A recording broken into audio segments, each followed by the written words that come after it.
TSUTF స్వర్ణోత్సవాలను విజయవంతం చేయాలని TSUTF రాష్ట్ర అధ్యక్షులు చావా రవి అన్నారు.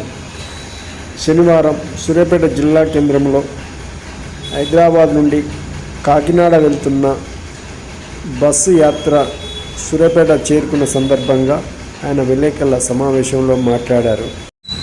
ప్రభుత్వ పాఠశాలల బలోపేతం చేయాలని, ఉపాధ్యాయుల సమస్యలు పరిష్కరించాలంటే మరొకసారి అలుగుబెల్లి నర్సిరెడ్డికి ఓటు వేసి ఎమ్మెల్సీగా గెలిపించాలని కోరారు. గతంలో ఆయన ఉపాధ్యాయుల సమస్యలను ఎన్నో పరిష్కారం చేశారని గుర్తు చేశారు. ఈ సందర్భంగా ఆయనకు సూర్యాపేటలో ఘన స్వాగతం లభించింది.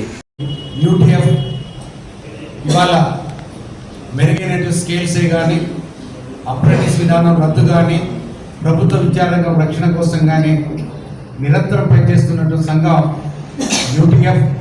రాష్ట్ర ప్రధాన కార్యదర్శిగా ఏ వెంకట్ ఎన్నికయ్యాం.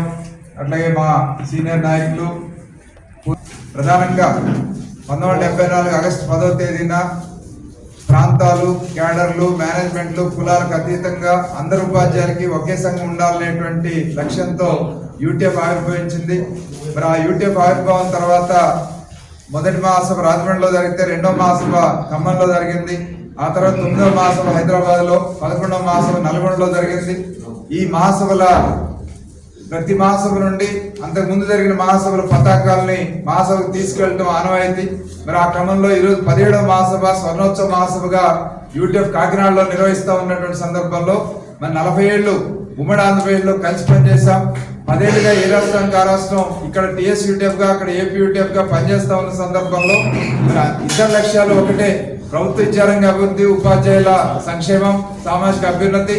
మరి ఆ క్రమంలోనే మరి ఈరోజు తెలంగాణ రాష్ట్రంలో జరిగినటువంటి 3 మహాసభల కేంద్రాల నుంచి పతాకాలను తీసుకొని జాతాగా కాకినాడ వెళ్తున్నటువంటి సందర్భంలో ఈరోజు సూర్యాపేట మార్గంలో మీతో మాట్లాడే అవకాశం కలిగినందుకు సంతోషంగా ఉంది చెప్పేసి డిమాండ్ చేస్తా ఉన్నాం. దాంతోపాటు NEP 2020 జాతీయ విద్యా విధానం 2020 కేంద్ర ప్రభుత్వం తీసుకొచ్చింది.